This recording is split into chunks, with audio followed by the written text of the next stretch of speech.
Dawn broke cold over Malta on May 18th, 1565, and the fishermen working their nets along the southern coast saw something that made them forget the catch entirely. The horizon had disappeared beneath a forest of white sails stretching as far as the eye could see. Nearly 200 Ottoman warships bearing down on their tiny island like a slow-moving storm. You could hear the creaking of timber and canvas even from shore, the sound carrying across still water in that strange quiet before the wind picks up. On the rocky beaches, men stood frozen, watching 40,000 soldiers approach an island defended by barely 6,000 souls. The mathematics were simple and terrifying. Grand Master Jean de Valette, 70 years old and standing on the ramparts of Fort Sant'Angelo, had known this day would come for months. His spies in Constantinople had given him that much. Now the waiting was over. What followed would be 4 months of siege warfare so brutal that it would echo through European history for centuries.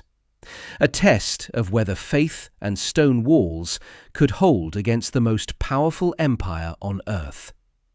This is the story of how they found out. Dawn broke over Malta on May 18th, 1565, and the fishermen along the southern coast saw something that turned their blood cold. The horizon had disappeared beneath a forest of sails. 193 Ottoman warships stretched across the Mediterranean like a city afloat, their banners catching the early light. The water itself seemed to tremble under the weight of what was coming. On the rocky shores of this tiny island, barely larger than a few hundred square miles, 6,000 defenders watched that armada approach. They knew the mathematics of what faced them. 40,000 Ottoman soldiers were packed into those ships. Elite janissaries who had never tasted defeat. Artillery that could reduce stone walls to powder. The finest fleet the Sultan could assemble. Malta wasn't much to look at. Barren rock, scorched by the Mediterranean sun, with barely enough soil to grow crops. But geography had made it invaluable. Whoever controlled Malta controlled the sea lanes between Africa and Europe. It was the lock on the gate to Sicily, and Sicily was the key to Italy, and Italy was the road to Rome itself. The Knights Hospitaller had ruled this island for 35 years, ever since the Ottomans had driven them from Rhodes. They had nowhere left to run. Behind them lay the sea. Before them came the most powerful empire on earth. And for the next 4 months, those 6,000 souls would have to hold. This is the story of how they did it. How 500 knights in steel armor faced down an army that had conquered from Baghdad to Budapest. How an island smaller than some cities became the graveyard of Ottoman ambitions in the West. For 4 months, 500 knights would prove that numbers alone do not decide empires. Act 1. Context. The Knights of St. John had been running for a long time. They'd started in Jerusalem during the Crusades, healing pilgrims and fighting Saracens. When Jerusalem fell, they moved to Cyprus. When Cyprus became untenable, they fortified Rhodes and held it for 2 centuries. In 1522, Suleiman the Magnificent laid siege to Rhodes with 100,000 men. The knights fought for 6 months before starvation forced them to negotiate. Suleiman, respecting their courage, let them leave with their weapons and their lives. They wandered for 8 years before Charles V of Spain offered them Malta. It wasn't charity. Charles needed someone to guard the central Mediterranean, and the knights needed a home. The deal was simple. Malta, the neighbouring island of Gozo, and the North African fortress of Tripoli. in exchange for one Maltese falcon delivered to the Spanish crown each year. The knights accepted. They had no choice. From Malta, they did what they'd always done. They raided Muslim shipping. They took slaves. They made themselves as much of a nuisance as a few hundred religious warriors could manage. And in 1564, one of their commanders captured a ship called the Sultana, packed with silks and spices bound for Venice. That ship happened to belong to the chief eunuch of Suleiman's court. And that capture was the final insult the Sultan would tolerate. By the end of 1564, Suleiman had decided the Knights of St. John would cease to exist. The man who would have to make that decision reality stood on the deck of his flagship as Malta came into view. Jean Parisot de Valette was 70 years old, though some accounts say 67. Either way, he was ancient for a fighting man. His face was weathered dark by decades under the Mediterranean sun. He'd been a galley slave once, chained to an Ottoman oar for a year before his ransom was paid. That experience had taught him something about the Turks. They could be beaten. De Valette had known this invasion was coming. His network of spies in Constantinople had been sending warnings since early 1565. He'd spent those months strengthening the fortifications around Grand Harbour, the deep natural anchorage on Malta's eastern coast. He'd called for volunteers from Italy and Spain. He'd stockpiled gunpowder and grain. And he'd made the hardest decision a commander can make. He'd chosen which ground to defend and which to abandon. Leading the Ottoman land forces was Lala Kara Mustafa Pasha, a man in his 60s who had risen from captured Christian slave to the Sultan's fifth vizier. The title Lala meant tutor. He'd educated Suleiman's sons. Mustafa was known for two things: military competence and extreme cruelty. When he eventually conquered Cyprus a few years later, he would have the Venetian commander flayed alive. The defenders of Malta knew what awaited them if the walls fell. The Ottoman fleet was commanded by Pijale Pasha, a Croatian boy who'd been captured at the Battle of Mohacs and raised in the Sultan's palace. He'd become the empire's greatest admiral.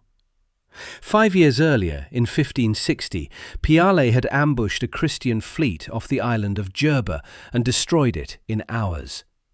That victory had established Ottoman dominance in the Mediterranean and made Pijale a legend. He was 50 years old and at the peak of his powers.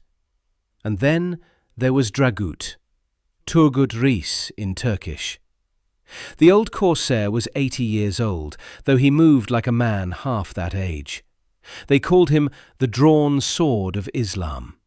He'd learned his craft under Barbarossa himself, and had spent 4 decades raiding Christian coasts. A French admiral once said Dragut was a living chart of the Mediterranean, knowing every cove and current. He'd sacked Gozo in 1551 and taken 5,000 people as slaves. The Maltese had not forgotten. The stakes couldn't have been clearer. For the knights, this was survival. Lose Malta, and the Order of St. John would dissolve. They'd have no lands, no purpose, no future.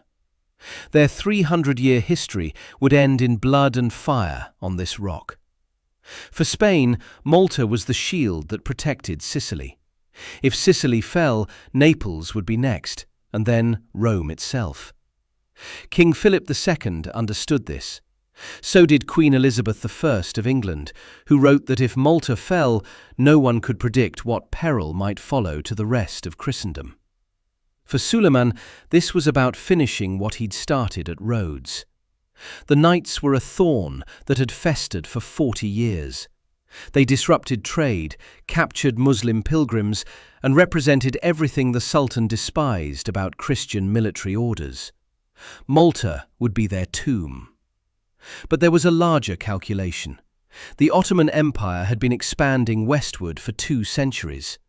Constantinople had fallen in 1453, opening Europe to invasion.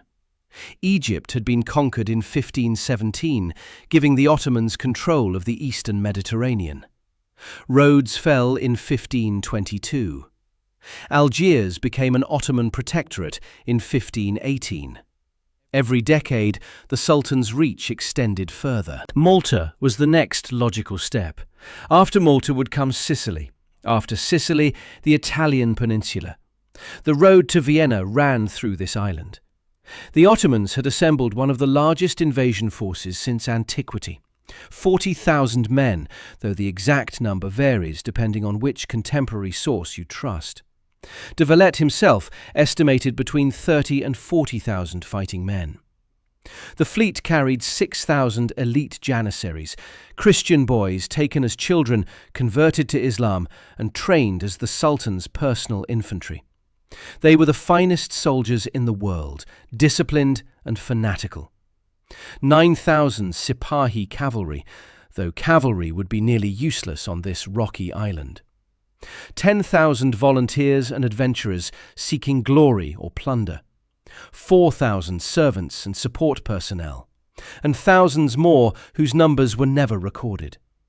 The artillery train was staggering.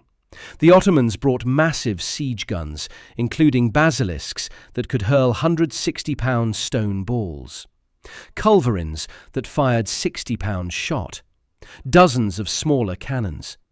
The guns were so heavy they had to be dragged by teams of oxen and slaves. Setting up a battery took days, but once in position, Ottoman artillery could reduce any medieval fortification to rubble. Against this force stood 6,100 defenders, maybe 9,000 if you counted poorly trained local militia. 500 knights formed the professional corps, armoured warriors who'd spent their lives preparing for exactly this fight. 900 Spanish soldiers, 800 Italians, a few hundred Greeks and Sicilians. 100 servants of the order who could bear arms. 500 galley slaves who'd been armed and promised freedom if they fought. And the Maltese themselves, fishermen and farmers who knew the Ottomans would enslave them all if the walls fell. The defenders had some advantages. The fortifications around Grand Harbour had been strengthened continuously since 1530. 3 forts guarded the anchorage: Fort St. Angelo at the tip of Birgu Peninsula, Fort St. Michael on the Senglia Peninsula across the water, and Fort St. Elmo at the seaward end of Mount Skiberas. These weren't medieval castles. They were modern star forts, designed to deflect cannonballs and provide overlapping fields of fire. But they'd been built on a budget, and there were gaps in the defences. The Ottomans also had time against them. Malta lies 1,000 miles from Constantinople. The fleet had to be provisioned for months. Disease was inevitable in a camp of 40,000 men under the summer sun. And the Mediterranean becomes dangerous in autumn. If the siege dragged into October, the fleet would have to sail home or risk being caught by storms. De Valette knew this. His strategy was simple: hold until the weather turned. The terrain around Grand Harbour determined everything that followed. Imagine a deep inlet cutting into Malta's eastern coast, wide enough to shelter hundreds of ships, but narrow enough to defend. 2 rocky peninsulas jut into this harbour from the south, Birgu and Senglia. The knights had fortified both.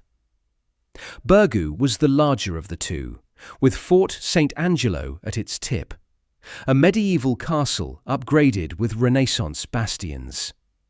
Senglia was smaller, protected by Fort St. Michael at its landward end. Between these 2 peninsulas, the water was shallow enough that the knights had stretched a chain across the gap. No ship could sail between Birgu and Senglia without their permission. North of the harbour entrance rose Mount Skiberas, a long rocky ridge that formed the northern shore of Grand Harbour.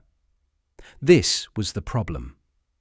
Anyone who controlled Mount Skiberas could fire down into both Birgu and Senglia. The knights understood this danger. In 1552, they'd built Fort St. Elmo at the seaward tip of Skiberas, right where the mountain ended at the harbour mouth. The fort was star-shaped, small but modern. It guarded the entrance to Grand Harbour and also overlooked Marsamxett, a second harbour to the north. Fort St. Elmo was both crucial and vulnerable. Crucial because it prevented the Ottoman fleet from anchoring in Marsamxett, which would have put them within easy striking distance of Birgu. Vulnerable because Mount Skiberas rose behind it, giving any attacker the high ground. The fort's walls were thick, but not thick enough to withstand the kind of bombardment the Ottomans could deliver. De Valette had made his calculation. If the Turks wanted to anchor their fleet in Marsamxett, they'd have to take Fort St. Elmo first. And he would make them pay in blood for every stone. The Ottoman force that began landing on May 19th was the most formidable military machine of the 16th century. 40,000 men disembarked at Marsaxlokk, a bay on the southern coast, nearly 6 miles from Grand Harbour. Mustafa Pasha set up his main camp and began moving troops and artillery toward the fortifications. The Janissaries were the heart of the Ottoman army. 6,000 of them, organised into units called ortas. They wore distinctive white felt caps that rose to a point and long robes over their armour. Each carried an arquebus, a matchlock musket that could punch through plate armour at 100 yards. They also had swords and axes for close combat.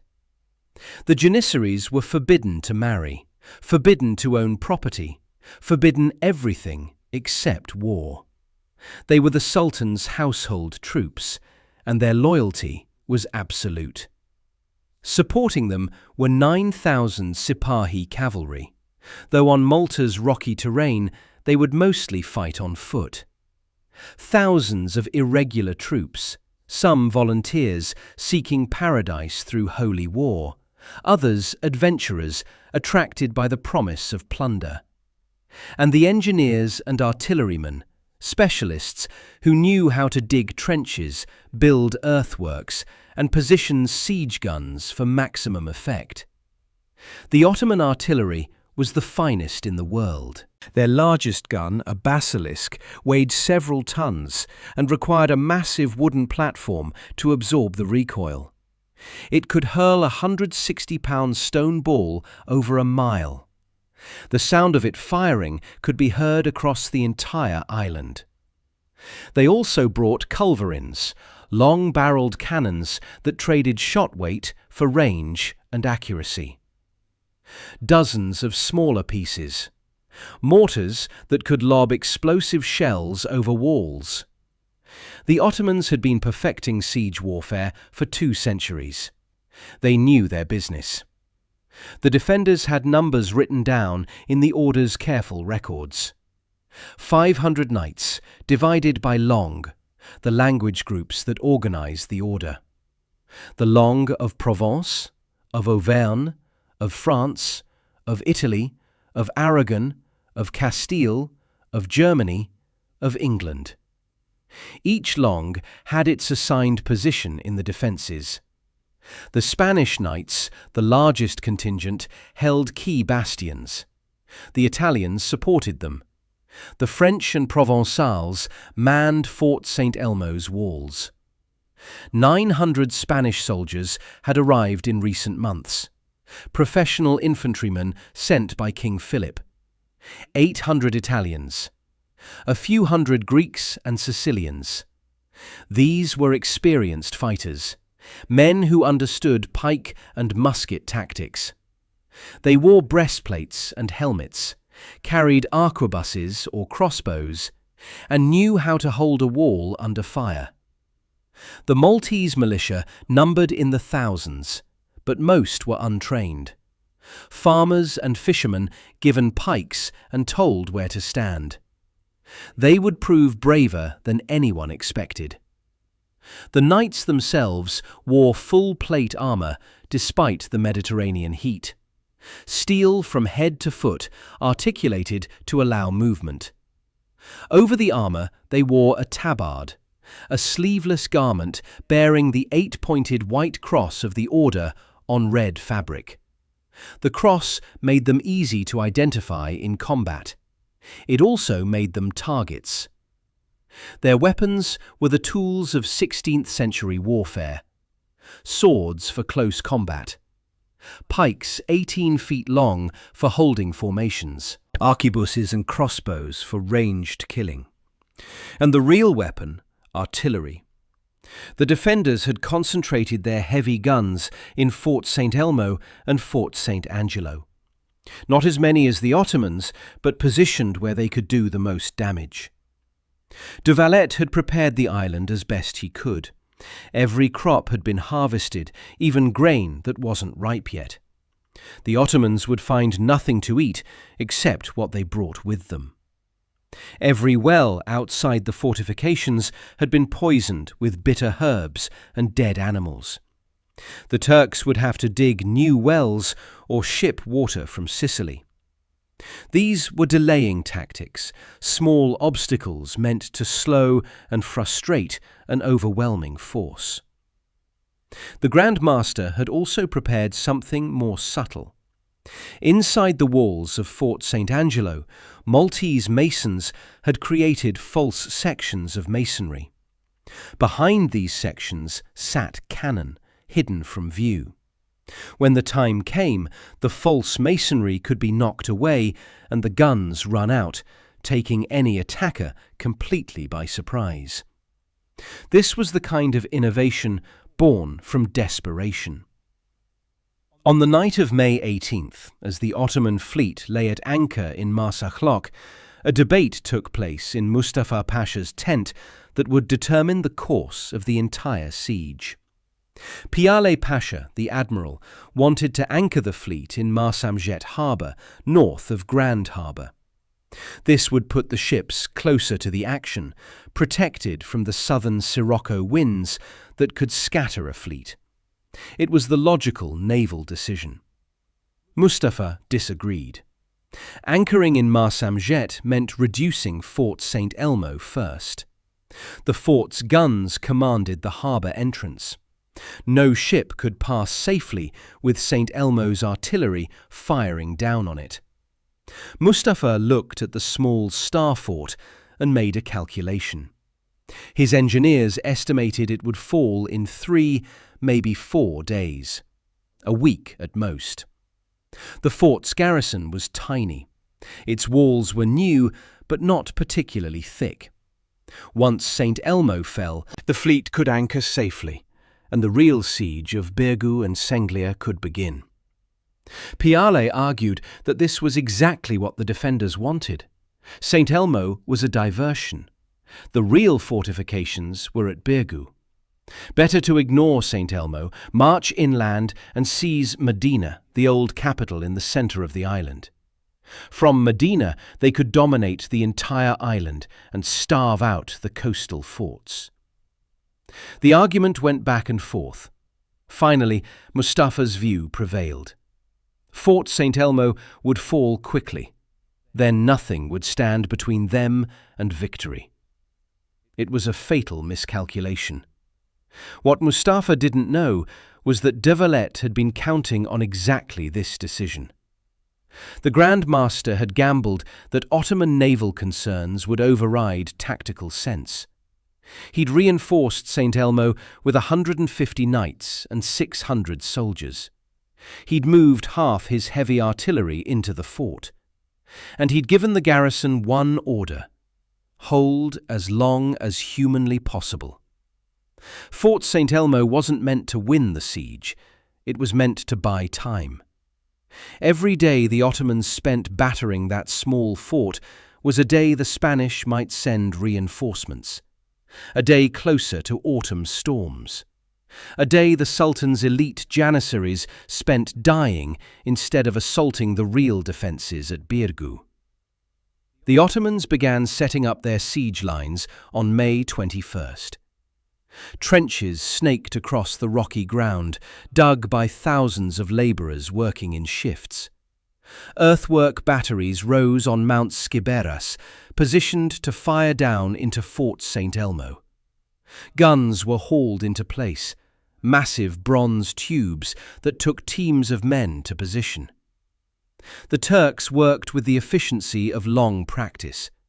They'd done this dozens of times before. The defenders watched from the walls. They could see the Turkish camp spreading across the landscape, tens of thousands of white tents, smoke from cooking fires, the glint of sun on steel. And they could see the cannons being positioned, their dark mouths pointed at Fort St. Elmo like the eyes of some patient predator. On the night before the bombardment began, the knights in Fort St. Elmo heard Mass. The fort's chapel was small, barely room for 50 men, so they took turns. They confessed their sins, received communion, and asked God to grant them the strength to die well. Because they understood that's what was being asked of them. St. Elmo's garrison wasn't going to survive this. The only question was how long they could hold. In Birgu, De Valette walked the walls, talking to soldiers. He didn't give speeches. He just stopped at each position, asked about supplies and ammunition, and moved on. The men saw him, this old man with a white beard, and took courage from his calm. If the Grand Master wasn't afraid, maybe they didn't need to be either. The Maltese civilians huddled in cellars and churches, praying. Some had sent their families to Sicily weeks ago. Others had nowhere to go. They knew what happened when the Ottomans took a city. The men would be killed or enslaved.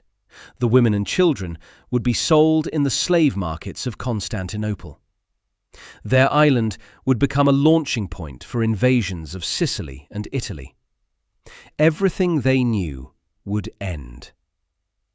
On May 27, 1565, as the sun rose over Malta, the Ottoman artillery opened fire. The sound was like the world splitting open. 36 siege guns firing in sequence from Mount Skiberas, the individual explosions blending into one continuous roar. The stone balls arced across the narrow strait and crashed into Fort St. Elmo's walls. Each impact sent up a plume of dust and shattered rock. The fort disappeared behind a curtain of smoke. Inside St. Elmo, the defenders crouched behind crenellations as stone splinters filled the air. The fort had been built to withstand cannon fire. Its walls sloped to deflect shot, but no wall could endure this forever. The bombardment continued hour after hour. Ottoman gunners worked in shifts, swabbing barrels, loading powder and shot, firing, then stepping back as the next crew took over. They kept this up from dawn until dark. By the end of the first day, sections of St. Elmo's outer wall had been reduced to rubble. The defenders worked through the night, piling broken stone to fill the gaps, shoring up damaged sections with timber. They knew it was temporary. Tomorrow the guns would fire again. And they did. Day 2 was worse than day 1. The Ottomans had found the range now. Every shot struck home. The fort's ravelin, an outwork designed to protect the main gate, took especially heavy fire. By afternoon, it was a pile of broken masonry. But the walls behind still stood. The defenders began to understand the rhythm of siege warfare. During the day, you stayed low and tried not to get killed by flying stone. At night, you repaired the damage and evacuated the wounded. Small boats crossed from Birgu after dark, bringing fresh gunpowder, food, and replacement soldiers. They took back the injured and the dead.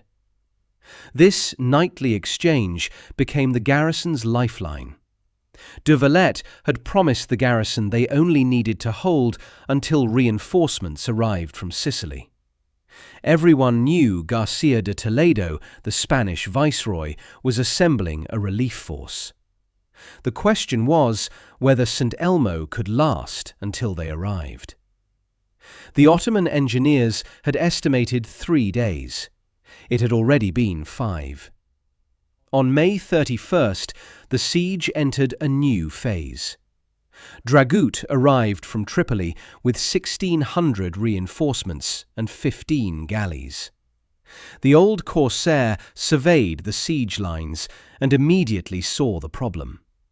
Fort St. Elmo was holding because boats from Birgu were resupplying it every night.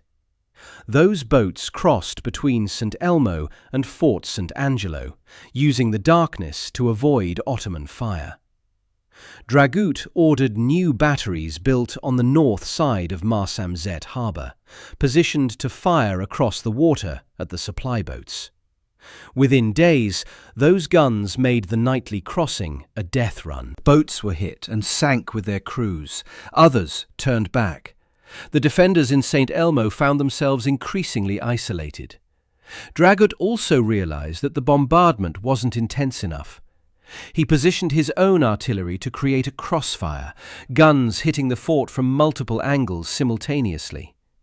Now St. Elmo was taking fire from Mount Skiberas, from the north shore of Marsamxet, and from batteries Dragut constructed on the south side of the harbour. The fort was being hammered from 3 directions at once.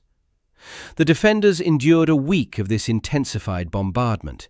6,000 cannonballs in a single 24-hour period, according to one account. The number seems impossible until you calculate how many guns were firing and how quickly they could be loaded. Fort St. Elmo became a hell of noise and stone dust, where sleep was impossible and death came randomly from above. By June 3rd, the Ottomans had battered the fort enough to risk an assault. A column of janissaries advanced at dawn, moving through the ruined ravelin toward the main walls.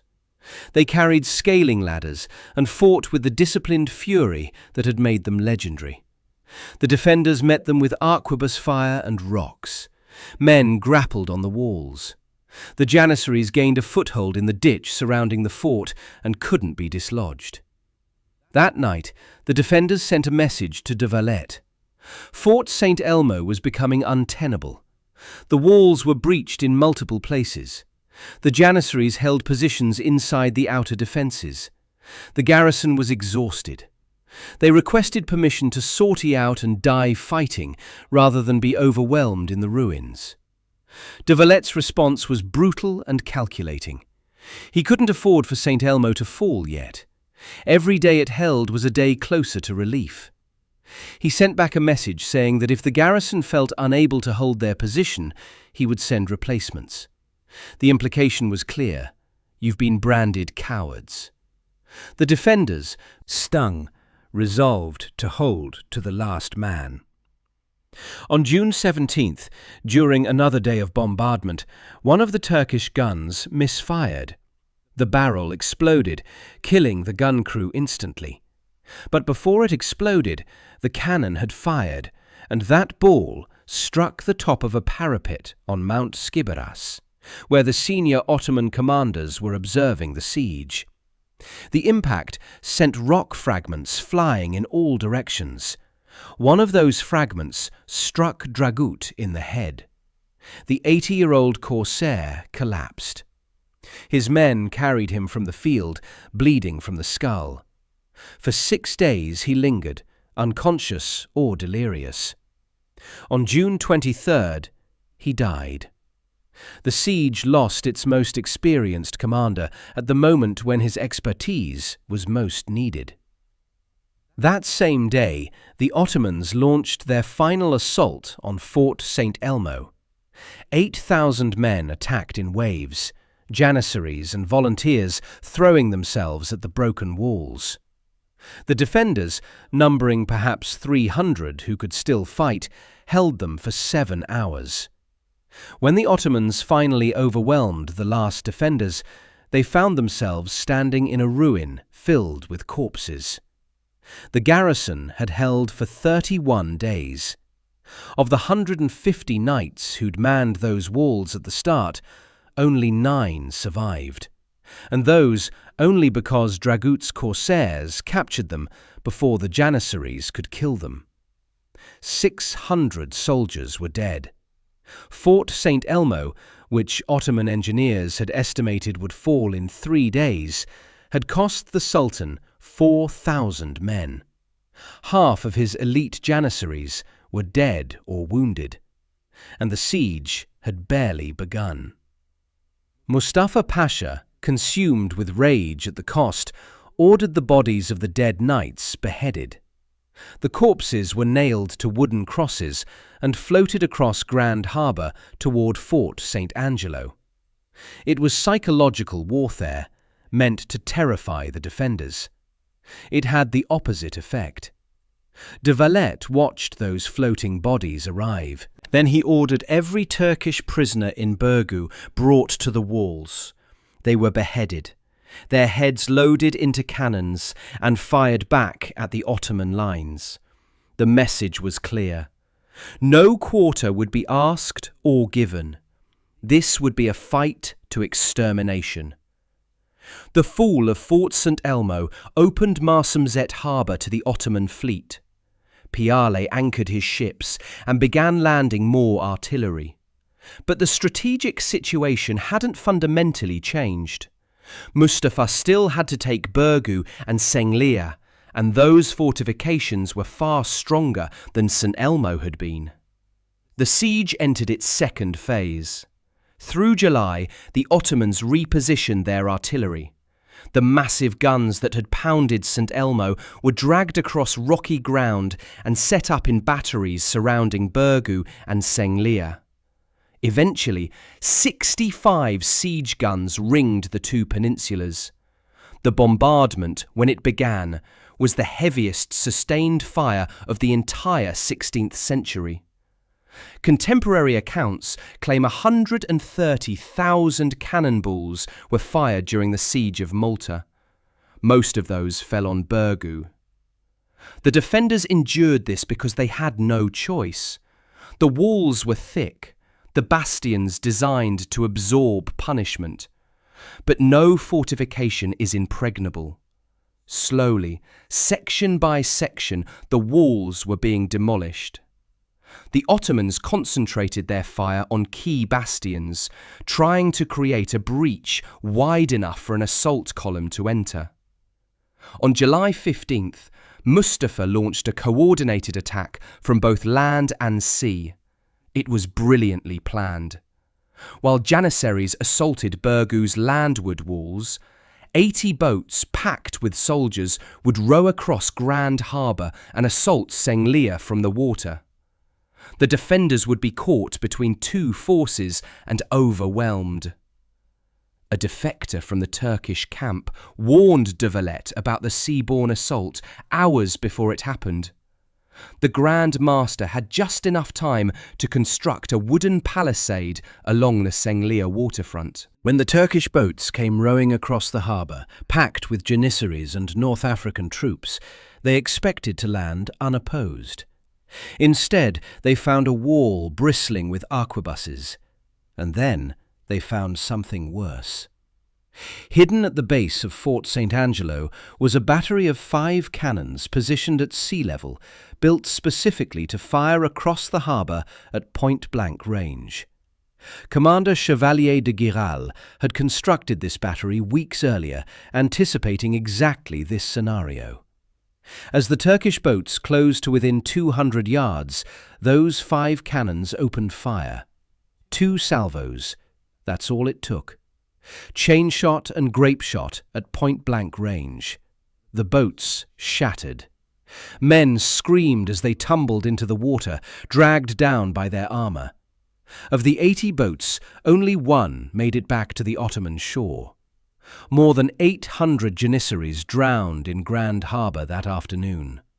The water turned red.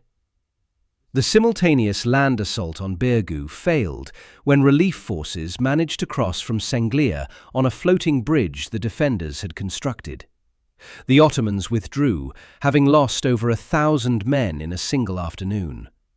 The siege had become a grinding war of attrition, and the Ottomans were losing the mathematics.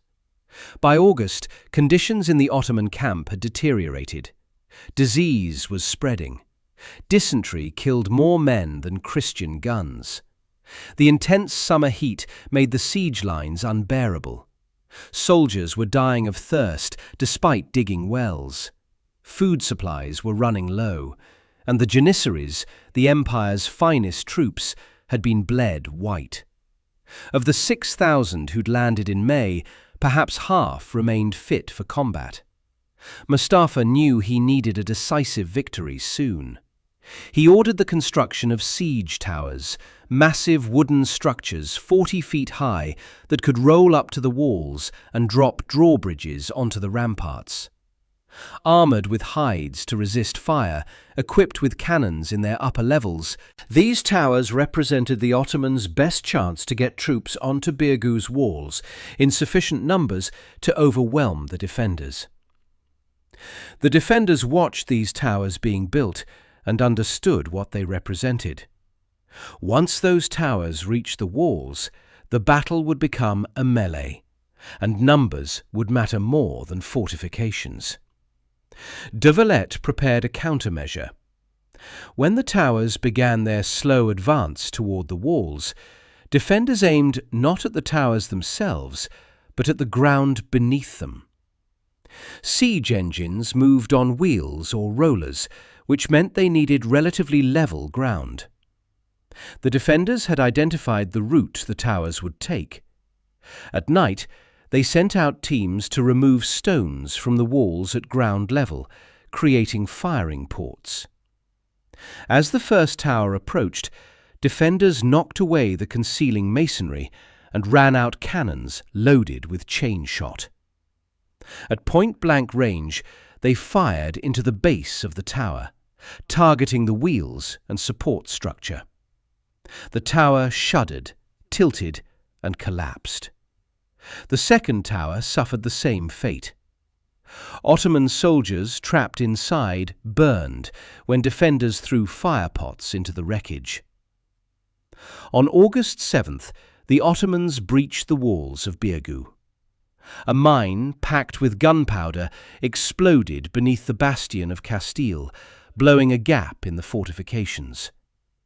Janissaries poured through, fighting their way into the streets. For the first time, the Ottomans were inside the defences. De Valette, 70 years old, grabbed a pike and went to the breach personally. Contemporary accounts describe him fighting in the front rank, rallying his men by example. Whether this is literally true or symbolic, the effect was real. The defenders counterattacked with desperate ferocity and drove the Turks back through the breach. The wall was sealed with rubble and bodies. The battle for that breach lasted 6 hours.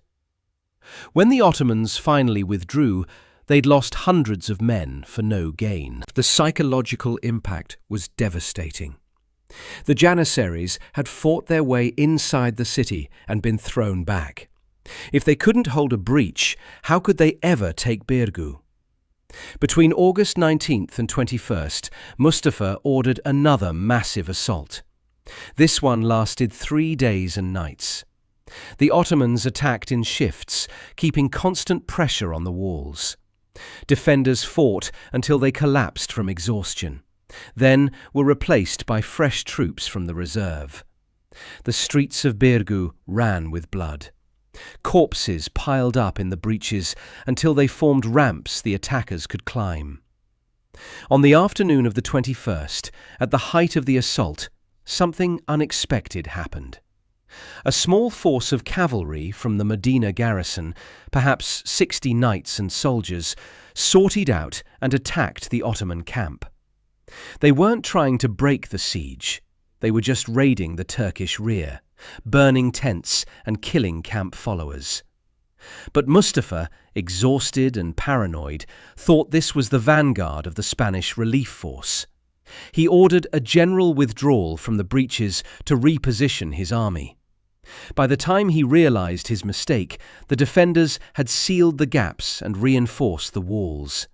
The moment was lost. The Ottomans never came that close to victory again. August bled into September. The weather began to turn.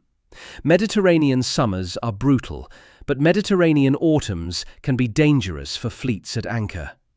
The first storms would arrive in October, and any fleet caught unprepared could be scattered or destroyed. Mustafa made one final attempt. He ordered a march on Medina, the old capital in the center of the island. The town was poorly defended, its garrison having been stripped to reinforce Birgu. If Medina fell, the Ottomans could winter on Malta and resume the siege in spring. The march never happened. As the Turkish column approached Medina, the defenders fired their cannons at extreme range. The shots fell harmlessly short, but the sound was impressive.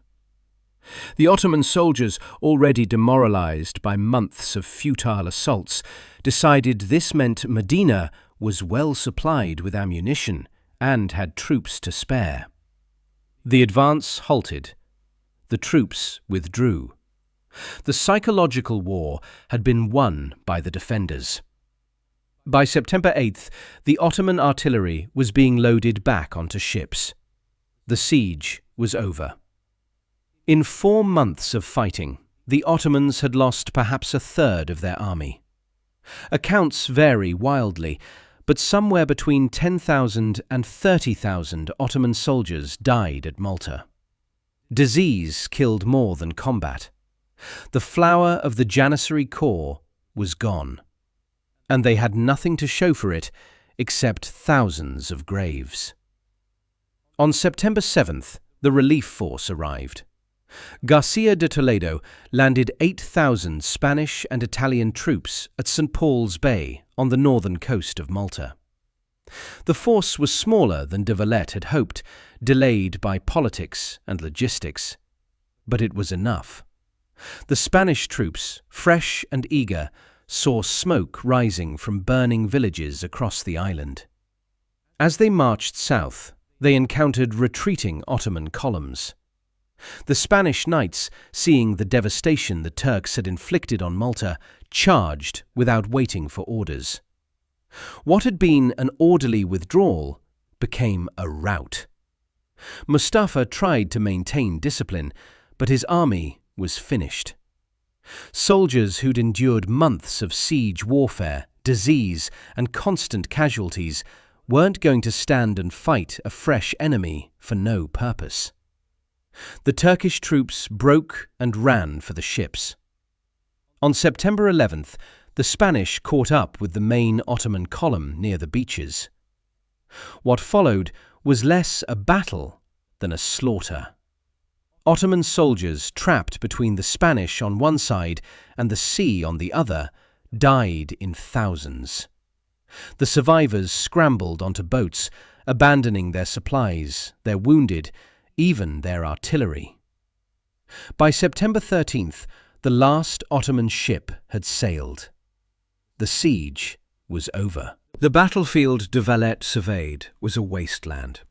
Fort St. Elmo was a ruin, its walls shattered, the interior filled with rubble and bones. The fortifications around Birgu and Senglir were scarred with breaches and pockmarked from cannon fire. The towns themselves had been partially destroyed. Buildings were collapsed, the streets were cratered. Every church bore the marks of artillery hits. The civilian casualties were staggering. Malta's population before the siege was perhaps 20,000. A third of them died. Some in the fighting, more from disease and starvation. The island's economy was ruined. Fields lay untended. Livestock had been slaughtered or stolen. It would take years to recover. The military casualties were easier to count because the orders kept careful records. Of the 500 knights who defended Malta, 120 were dead, nearly a quarter of the order's fighting strength. Of the 6,000 soldiers, perhaps 2,500 died. The Maltese militia lost thousands more. But these numbers, terrible as they were, paled beside the Ottoman losses. Mustafa's army had landed with 40,000 men. He sailed away with perhaps 25 to 30,000, and many of those were wounded or sick. The elite Janissary Corps had been shattered. Half of them died at Fort St. Elmo alone. The Sipahi cavalry had been wasted on terrain where cavalry was useless. The volunteers and irregular troops had deserted in droves. The artillery losses were almost as significant.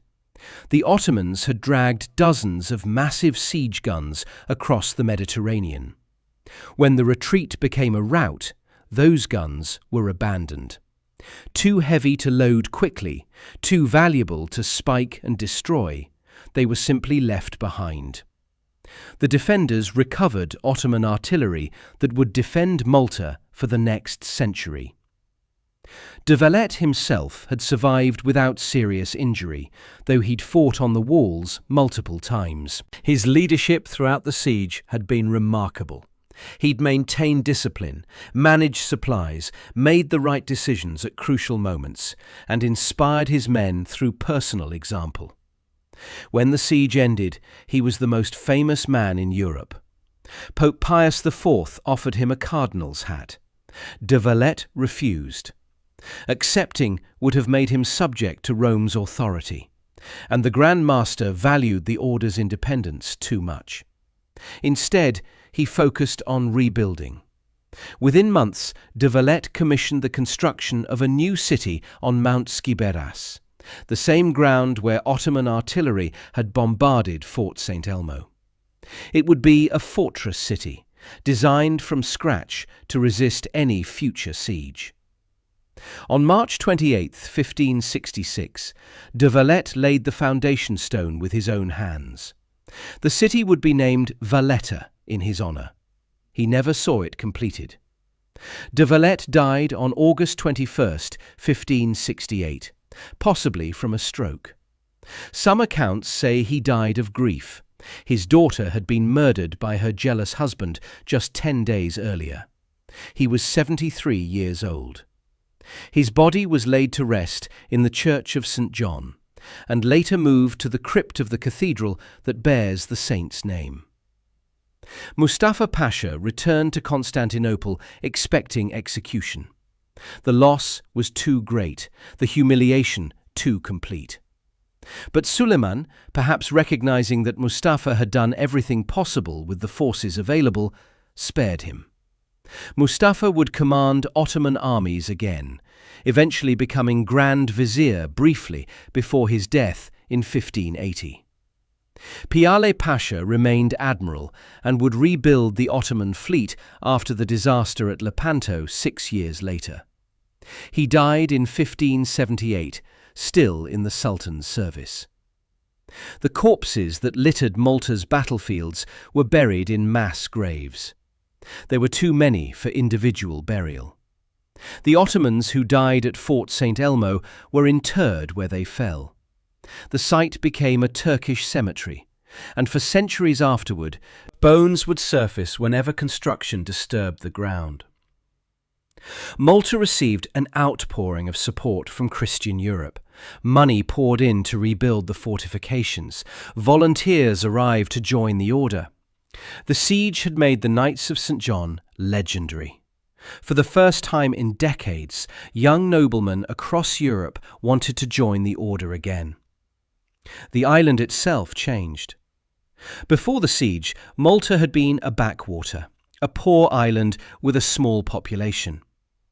After the siege, it became one of the most heavily fortified places in the Mediterranean. Valletta would eventually be called a city built by gentlemen for gentlemen, with palaces and churches rising alongside the military fortifications. The immediate strategic consequences were clear. Ottoman expansion into the western Mediterranean stopped. The Sultan's fleet still controlled the eastern basin, but the gateway to Sicily and Italy was closed. Spain's position in the central Mediterranean was secure. The psychological impact went deeper. For 40 years, the Ottoman Empire had seemed unstoppable. Constantinople, Rhodes, Hungary, Egypt, every major campaign had ended in Ottoman victory. Malta broke that streak. The empire could be beaten. Its armies could be bled white against determined defenders. The myth of invincibility was shattered. This had practical effects. When the Holy League assembled its fleet to face the Ottomans at Lepanto in 1571, the Christian sailors believed they could win. Malta had proved it was possible. The crushing victory at Lepanto, where the Allied fleet destroyed the Ottoman navy, was built on the foundation of what happened at Malta. The siege also validated a new approach to fortification. Medieval castles with high walls were obsolete in the age of gunpowder. But the low, thick, star-shaped bastions that the knights had built could withstand artillery. Military engineers across Europe studied Malta's defences. The principles that saved Birgu and Sanglia were applied to fortresses from Portugal to Poland. The siege demonstrated the importance of leadership in warfare. De Valette's decisions, concentrating artillery in Fort St. Elmo, refusing to abandon Birgu, personally fighting on the walls, had been crucial. His ability to inspire his men to maintain morale through months of bombardment had made the difference between surrender and victory.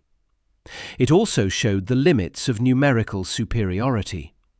The Ottomans had outnumbered the defenders 6-1. They'd had better artillery, more supplies, and the finest infantry in the world. And they'd lost. Terrain mattered. Fortifications mattered. Determination mattered. The side with the most soldiers doesn't always win. For the Ottoman Empire, Malta marked the high water mark of westward expansion. Suleiman died the following year, still bitter about the defeat. His successors would focus on wars with Persia and conflicts in Hungary. The grand strategy of conquering Italy and threatening Rome itself died on the rocks of Malta. For the Knights of St. John, the siege was their defining moment. They would hold Malta for another 233 years, until Napoleon drove them out in 1798. But they never faced another test like 1565. The siege became the central event in the Order's history, the moment when a handful of warriors held the line against the greatest empire of their age. The siege also shaped how the Mediterranean understood itself. The sea had always been a frontier between Christian Europe and the Islamic world. But that frontier had been fluid. Malta fixed it. South and east of Malta, Ottoman power dominated. North and west, European navies held sway. This division would last in various forms for centuries. There's a deeper philosophical meaning to Malta. The siege was about whether faith and conviction could overcome material advantage. The knights believed they were fighting for Christendom itself. That belief gave them the strength to endure 4 months of hell. Whether you see this as religious fanaticism or noble sacrifice depends on your perspective, but its effectiveness is undeniable. It's also a story about how individuals shape history. If de Valette had been a lesser commander, Birgu would have fallen. If Dragut hadn't died, his expertise might have broken the deadlock. If Mustafa had ignored Fort St. Elmo and marched on Medina first, the entire campaign might have unfolded differently. Great events turn on small moments and individual decisions. The legacy of the siege lives on in Malta today. Valletta, the city de Vallette founded, is still the capital. Its fortifications still stand, honey-coloured limestone bastions overlooking Grand Harbour. Fort St. Angelo is a museum now, restored to how it looked in 1565. Tourists walk the walls where knights fought and died.